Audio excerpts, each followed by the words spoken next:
Welcome to Fredericksburg Mission, a podcast talking all things mental health and wellness in the Burg. Brought to you by...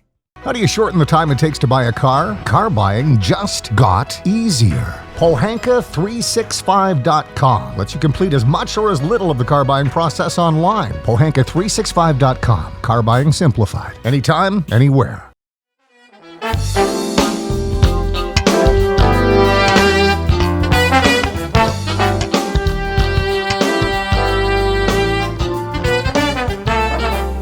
Welcome to Fredericksburg Mission Podcast. My name is Angela Rivers, and in addition to being your host for this podcast, I am also the resource parent recruiter for the Fredericksburg Center of UMFS. For those that are unaware, UMFS is a statewide nonprofit that handles an array of services for children, teens, and families, including foster care. To learn more, please visit umfs.org/foster. At UMFS, we know that collaboration multiplies impact. And so each week, I'm going to be bringing on a different champion in our community who is making a difference in the realm of mental health, foster care, and health and human services. I'm honored today to be joined by my very own program manager, Sarah Hess.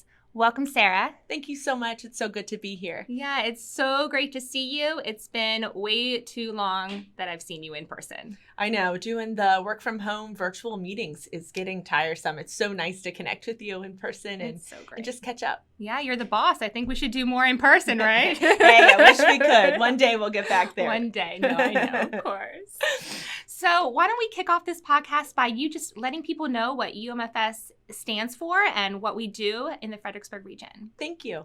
So UMFS, it stands for United Methodist Family Services, and we are a statewide nonprofit organization.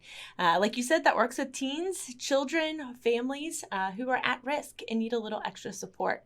And so we have lots of different programs across the state in regards to residential treatment, so Child and Family Healing Center, Charterhouse School, which is a school-based private day program, and then also treatment foster care, which you know so well, certainly.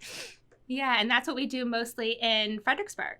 Yeah, absolutely. That is our largest program, and you've just been so pivotal in helping grow that program and getting the word out. I think that's why we're here today in a lot of ways, to talk about UMFS, to talk about the importance of community collaboration and mental health, and to get the word out about fostering. Well, I have a very good leader, so we'll put that there. Well, thank you. It's an honor to be in this role and to connect with others in the community. Yeah, and Fredericksburg is such a loving community, and I think that's one of the reasons why I asked to do this podcast. You know, let's bring the community together and, you know, talk about all different types of services that the community offers. A lot of people always say, oh, well, Fredericksburg doesn't have that. It's kind of like the halfway point between Nova and Richmond. And, you know, Fredericksburg doesn't have it, so I need to seek elsewhere. But really, Fredericksburg has a lot of services that can be utilized. It's just finding out what they are. So hopefully this podcast brings awareness to those services and allows people to feel like they're not alone. Absolutely. There's a great need, but a great sense of compassion and giving in the community. And so I think it's really cool to watch each of those needs be met by really loving and caring individuals in the community. Yeah, certainly. And we see it every day. We see mental health every day with the children and the families that we serve. From your point of view, being in social work, why don't you talk a little bit about the types of children that we serve and what does, at risk mean? Absolutely. So I really think the youth and families that we're working with, they've experienced a lot of trauma, and they've been a part and involved with the Department of Social Services in some capacity. So kids are often brought in to foster care through Child Protective Services. And so we partner with local Department of Social Services to provide safe and loving homes for youth and families who just need a little bit of extra support while they're on their healing journey. We train and approve foster families to meet those needs, but we see kids with a lot of different needs. It may be teenagers who are trying to build some independent living skills, who are maybe struggling in school, maybe have some struggles with substance abuse. Life's been really hard. And so, substances are a way they can numb through some of that pain. They haven't learned other coping skills.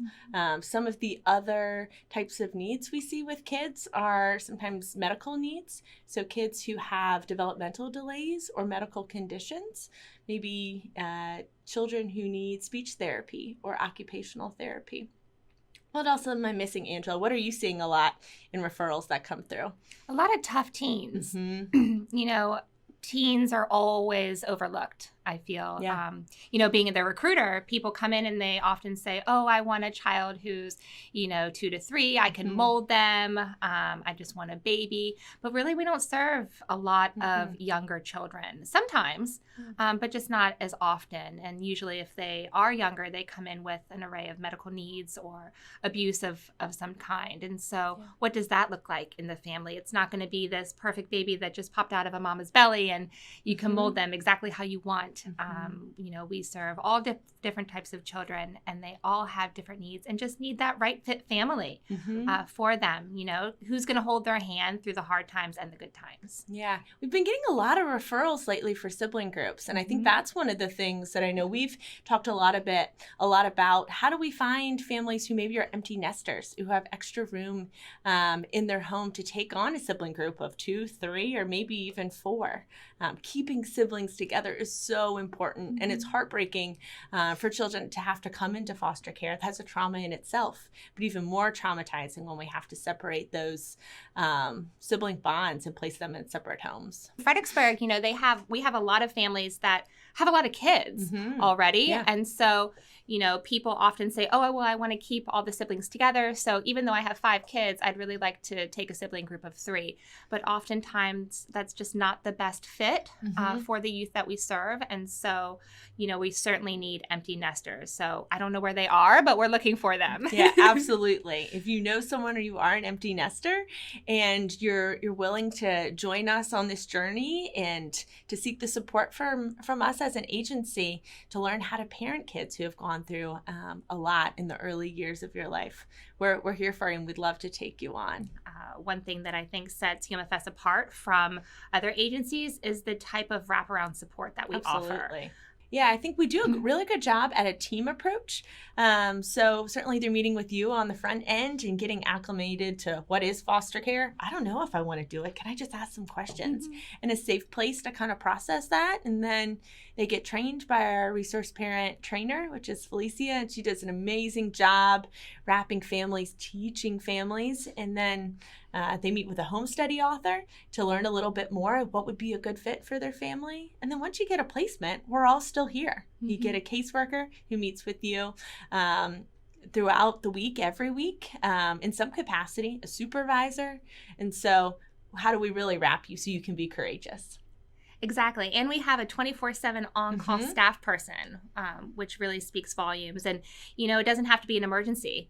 They can just call because they need to vent or they just have a question or something comes up. A lot of people, when they come in and do their information session, they say, well, why do I need a 24/7 on-call person? They kind of get scared. Like, what's going to happen? And sometimes it's just, as a parent, parenting can be hard. And so who's your person? Who can you call? You might not have a mom close by, or you might not have a best friend. And so we have somebody you can call and work through issues, or just, I had a tough day at work and I just need to talk for a few minutes, and that's okay. Yeah. I think sometimes on call, just knowing that there is a resource at any hour of the day is just so comforting. So, most of our families don't use on call all the time. It's certainly there to be utilized, but just knowing someone's a call away to guide you through that, I think is super powerful. Certainly. And then what about the requirements to become a foster parent? Yeah, so there are requirements to become a foster parent. You have to be financially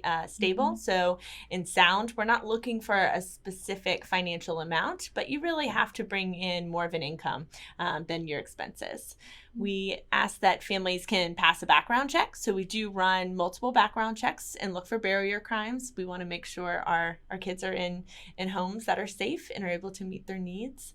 Other requirements, you have to be over age of 18. We don't really have 19, 20-year-old foster parents at this time. And so talking about, are you really in a position in your life to take on a child in the many joys and burdens and nuances that come with that? It is time consuming. Being a parent, we just want to make sure you're ready to go and geared up for that. Yeah, because the families also get a stipend. A lot of people don't know that. They assume that they have to use their insurance or their money to help take care of the child. And yes, you can, not your insurance, but yes, you can use your monetary funds to do things for the child, but you do get a stipend as well to help backfill anything that you might need or they might need for that child. And so we don't want people to do it for the wrong reasons.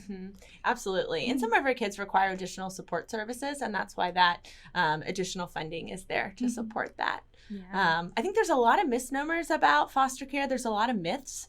And so we always just want to create a space for people to call to say, hey, would I be a good fit? I'm worried about this one thing. How might that play out in the foster care world?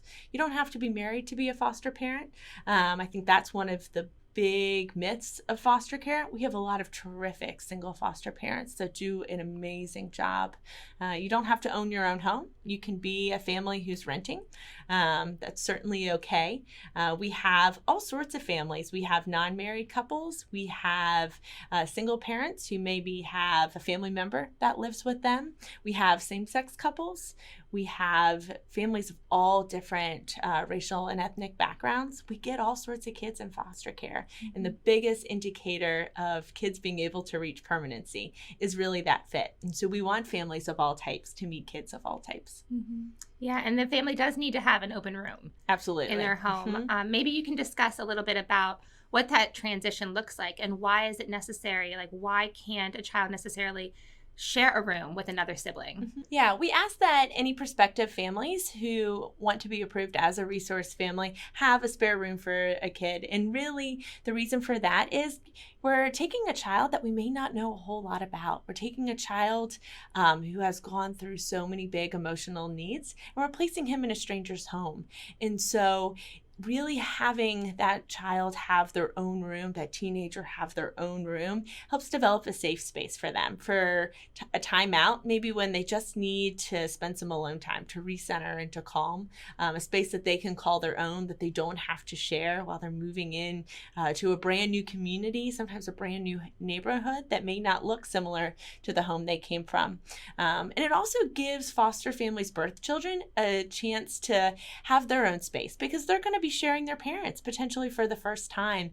And while that may be exciting and beautiful and a wonderful change for the family, it is going to come with some new experiences. And that child may want to have his own space to cool and to calm when things get overwhelming. And of course, later on down the line, if the kids become best friends and they want to share, it's appropriate later on, but not necessarily right off the bat. Yeah, we want everybody to take a chance to get to know each other.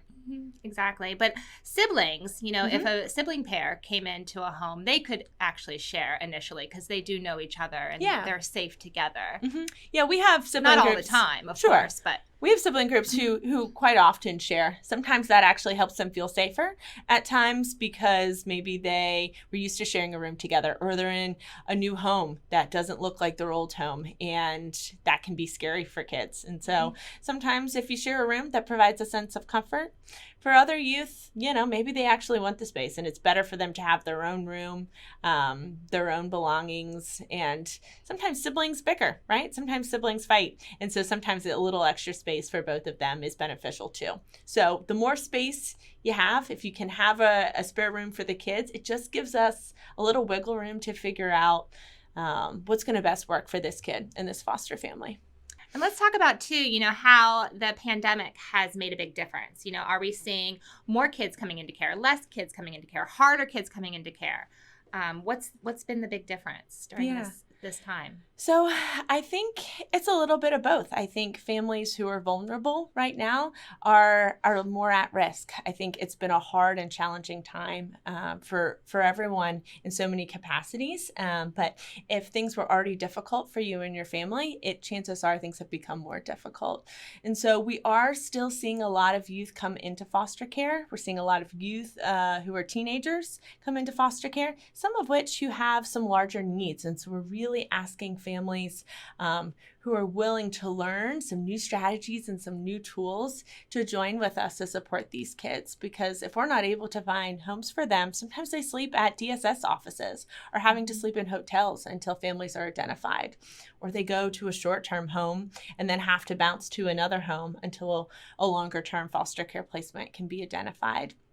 And so we just have a lot of needy folks right now. And so we're really in need of foster parents during this time. Yeah, certainly. And then what keeps you resilient? I mean, COVID's hard for all of us. Mm-hmm. And so what keeps you resilient during this time? And you've been with the agency for 7 years. So, what keeps you resilient through all of it? Yeah, I think for the pandemic specifically, it's been the amount of people that have inquired about being a foster parent. Like we said, it is a really hard time for everyone right now. And yet people are still asking how they can give back to their community, to give back to people who might be struggling more than they're struggling in that moment. We do a lot of really cool stuff right now using virtual platforms in order to acclimate potential resource families. So, you certainly do that in your role, but I've loved seeing the ways we've kind of shifted in order to protect potential resource families while they're kind of exploring and questioning if this is the right fit for them. And so that creativity, I think, has been really cool. In general, though, I think what keeps me resilient is a couple things. I think one, you're holding on to the small wins. Foster care and child welfare and mental health isn't necessarily about big, dramatic, immediate wins. It's about working through those hard stuff and really celebrating small wins. So small changes for kids and families. Healing is a journey. It doesn't happen overnight. And so being able to sit with and remember those small moments is tremendous because they build up into a life changed. And that's really, really powerful. We have a really great team at UMFS, and I think that also keeps me resilient. The creativity people bring to really, really tough, overwhelming, systemic problems is just inspiring. They always say what you can do together as a team is so much more than you can do individually, and I think we've seen that play out in so many ways. Mm-hmm. And giving the children hope, the families hope. Especially in mental health. Mm-hmm. You might be in a circumstance that you think you've hit rock bottom and you can't see the light. Mm-hmm. The children, they've experienced such trauma and they mm-hmm. might not be able to see the light, but to be that vision, that mm-hmm. hope, that light for the child is so impactful and so meaning in so many different ways. Yeah, that trust just takes time. I think it hasn't been safe to trust adults in the past mm-hmm. for a lot of our kids, or if they weren't in control, bad things happened. And so when you place a child like that in a foster home, they're going to look for control. They're going to look for power in some ways because that's been a survival skill for them.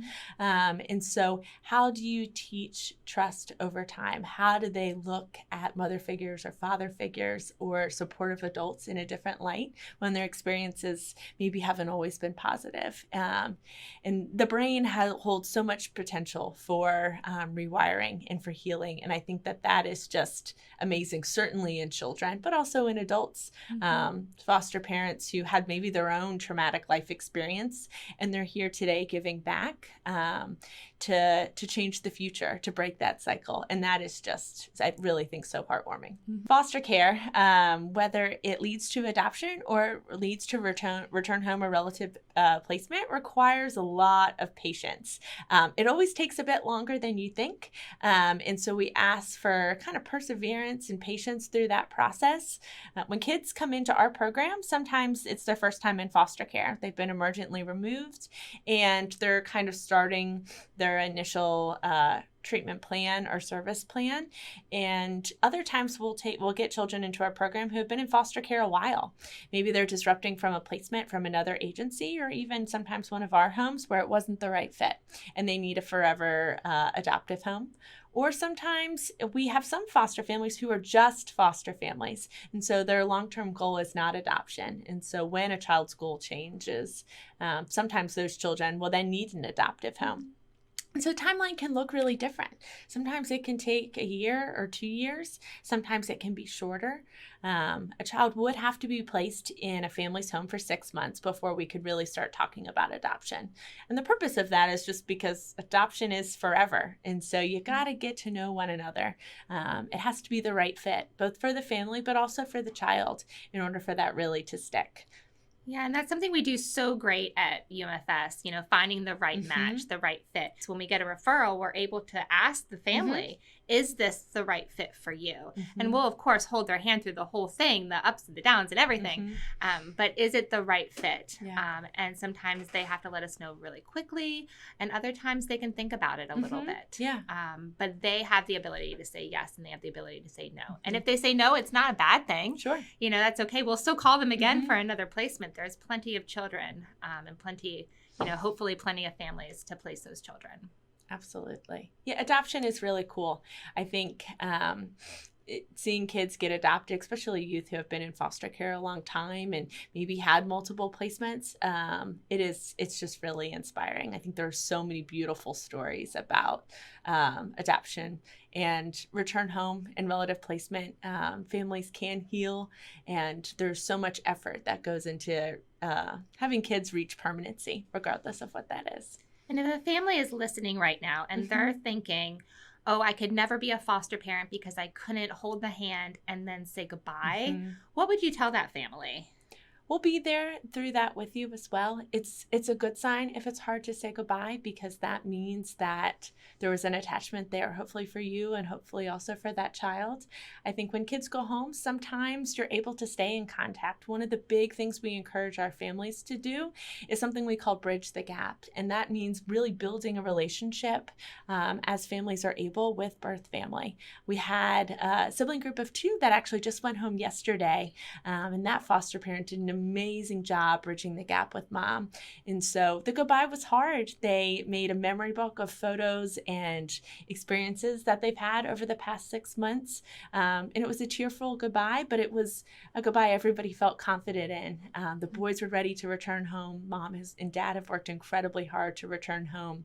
But mom last night texted a picture of the boys in their brand new bedroom in their bunk beds to the foster mom, saying thank you for your support. You helped encourage me and guide me through the process as well. And so she's going to hear from mom, and she's going to get to hear from those boys and be a lifelong support. And that, I think, is so cool. So not only are we wrapping kids, but we're also wrapping families when we can. We'll also be there through the grief and loss. It is a loss when a child goes home, even if it is the ending we've all been working towards and hoping for. It is a loss, and so we'll help you through that. Some families redecorate the bedroom of the foster care youth when they leave. Maybe they'll repaint the walls or buy a new comforter. A lot of families do scrapbooks. They'll do kind of closure activities, and so there's a way to help honor that relationship even when it looks different. And we're also here just to call, to talk with, to cry with. It's okay to be sad, but you're giving them a launching pad into their future, and you're helping to heal wounds when they are able to go home. Yeah, and then they once the family is, they've mourned their grief and their loss, they can reopen again and take another placement. Yeah, we love when that happens, and we encourage that. Each placement you learn so much, whether it's your 10th placement or your very first placement. And there are things you learn, skills you develop that you'll want to use again. And so we encourage families to take the time they need to regroup, to reflect, but then also use that experience to hopefully help another youth. And guide them on their journey. And the whole training process from start to finish, and people often say, how long does it take to, if they're in this for however many years, or months or whatnot, what does the training process look like? How long is that? Is it 2 months? Is it 6 months? Is it a year? Is there a timeline that listeners could, I love that. And you know this all too well. It can go as quickly as you want it to go. So a lot of what it is self-driven and self-guided. There are different steps throughout the process, and those steps do have time constraints. I would say the quickest you could probably move through if you turned in all your paperwork right away and you were highly motivated would probably be about 2 months. We have some families, it could take 6 months. We really don't want it to take past 6 months because we find that if you're not using the training you received, then you might lose it. And so we want folks who are ready to go to move through the process and kind of monopolize on that momentum and that excitement because there are kids ready right now. And so the quicker we can move folks through, the better. But sometimes people need time. They want to sit, they want to think about it. Maybe they're moving, maybe they are going through some life changes, and that's okay if they need a little bit longer. We're also here for that as well. It's a big commitment, so we want you to be really ready when you say yes. And then once they're open too, once they're approved and open, sometimes there might be the right match for them that day, and other days other times it might be a little bit longer. And so being patient in the end too. You may or may not get called right away, and that's okay. But when the families come in and they tell me and they say, "Oh, well, I want this type of child," the wider their recommendation, the more behaviors, the more adaptable the family is at learning and being with us through the whole thing. They don't have to come in and be perfectly skill set at everything. We'll help them through that. Felicia is so good at helping our families, but the wider recommendation they have, the easier it will be to place them and the faster it will be to place them. It doesn't mean we're going to put just anybody in there. Sure. But, as we get to know them, it'll be quicker. Yeah. Recommendation, that was a great point when you said that. So that's just so folks know in case they're not used to that term, but it really is the type of kid that they're looking for. And so we look at age, gender, race, behaviors, and just the amount of rooms they have in their home. And so the wider you can keep that, the sooner you're placed. And so we really want to look at potential foster parents who are looking to meet the needs of their community. And so while you may have a child that you picture in your mind when you think about doing foster care and you picture your family going through this process, we encourage folks to keep an open mind about who might be the right fit as long as we're providing the training and support that they need. And we take in all factors too. We take in, if they have biological children and is this child safe, a safe match for their family. We don't just say, oh, we'll put Joe Schmo in there because we have a family. Absolutely. It does not work like that. Because the last thing we want is for the child to displace and go to another family. Yeah. We want the child to heal. We want them to grow. We want them to stay. And we want to hold the family's hand through it all. And depending on where they live also holds a lot of weight as well. So some folks live right in Fredericksburg. Some folks live in Stafford, Spotsylvania. And so what's going to be the right geographical fit for the kid as well? And where does our region, for anyone listening, where is our region for Fredericksburg, our office? Who do we serve county to county, basically? So we actually have a pretty wide stretch. So we are looking at more or less families who live within an hour from our Fredericksburg office. Now, there's some wiggle room on that, but most of our families live in Stafford, Spotsylvania, Fredericksburg, all the way up to Warrenton. In the past, we've had families who live in Caroline County. And then we also have stretched to meet an area in Tappahannock. So Essex County, Westmoreland County, we do stretch in that area because that's been a need as well. So then if anyone's listening and they get a child placed in their home, is the child necessarily from our local area, or may they be from Northern Virginia or Richmond, or how does that all work as kids are coming into care? We get referrals all over the state. So generally, Department of Social Services or localities like to keep kids in the community that they come from. So if Spotsylvania DSS gives us a call and we have a family that lives in Spotsylvania, that is an ideal placement. It's traumatic to uproot a kid, and so we like to keep them as close to home as possible when that makes sense based on why they were removed. But sometimes we'll get referrals for youth from all over the state. Sometimes it's localities or communities that don't have any foster families, so they have to farther extend.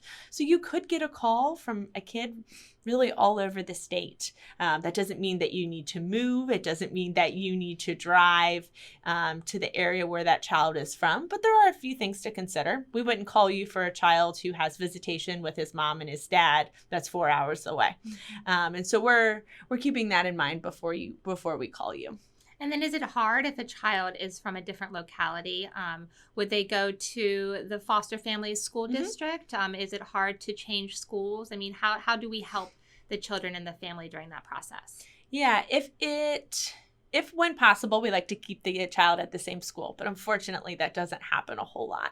It's hard to find foster families in that direct community where they came from. And so we will have the kids transition to the school in the community where you live. There's something called a best interest determination meeting, and that basically says that the child's educational needs likely need to be met in the community where the foster family lives. So for anyone listening today, if they want to become a foster parent, they should go to umfs.org/foster. We certainly need a lot of families now more than ever. Kids are coming into care. The pandemic is making things difficult. So we certainly need an array of parents. But one thing before we close, I wanted to discuss with you is the difference between our type of foster care and just a child that is with the Department of Social Services. People come in and they ask me, what is treatment foster care? UMFS does treatment foster care or TFC. So what is that exactly? Treatment foster care really specializes in children who have experienced trauma and maybe have some more specialized needs. So we're really looking at youth who are a part of larger sibling groups, who have emotional or behavioral needs, who maybe have some diagnoses, and who have really a need for extra services and support. And so these children are coming into foster care through the Department of Social Services, and we are partnering with them. But they've called us to say, hey, I think this kid's going to need a little bit more love and support. Can you wrap? And so we have a specialized training that we use. It's called Impact. So I'm parenting all children therapeutically. And then you get an additional case manager through UMFS, in addition to the legal guardian with the Department of Social Services. So it's all about the extra support families might need to parent a child who does have some emotional and behavioral challenges. And it's not scary. People will come into information session and be scared of the word TF or the phrase TFC, but it is not scary. We need families so desperately. Everybody, any foster agency needs families in general. And so how can you support your community? And this is a great way. And sometimes local Department of Social Services just don't have enough foster families. So they may call us to place a child in our program, not because the emotional behavioral needs are so severe, but because they also have a shortage of families. And so if they give us a call and we're able to meet that child's needs, then we know that they're in a safe and secure place. Yeah, in Virginia, there's over 5,000 children in foster care, with even more waiting for a place to call home, whether that is permanent or whether that is temporary. They're looking for a really great home. They're looking for parents for the meantime or their forever home. And so we really do need families in general. I mean, 5,000 is a lot of kids. And there's over, I'd say close to 300 just in our local community. Yeah. We get a referral just about every day, honestly. And a lot of those children we're not able to place because we just don't have enough families. And that's, I think, heartbreaking for all of our teams and really looking at our list, who do we have? And sometimes we just don't have enough. Yeah, I don't think we'll ever have enough. As the recruiter, I'm always searching every single place I go. I remember my first week how you laughed at me because I started just, handing business cards out like they were candy, because you just never know. And so if you're listening today and you know someone, please reach out, subscribe to our podcast, like our Fredericksburg Mission Facebook page. There's all types of ways to get more information and just to ask the tough questions in the beginning, because this might be for you and it might not, or it might be for your friend, or it might not, and that's okay. But ask those questions. Don't be scared. So you know what? Before we close, let's just do our little fun celebratory. I had to bling a little bling. So if you're listening, we're doing a confetti pop because it is our first episode. And so we're doing a confetti pop. It is a celebration. It is a celebration. So 1, 2, 3. Oh, hang on. Oh.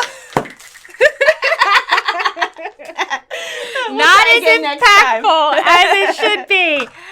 But if you'd like to learn more about UMFS, please visit umfs.org/foster. And yes, this is our very first episode. Thank you so much for watching. This is Angela Rivers with Fredericksburg Mission. Catch you next time. Thank you for joining us. I'm Angela Rivers with Fredericksburg Mission. Tune in at Apple Podcasts, Spotify, or anywhere you listen to your podcast. Join us again next week for our next episode.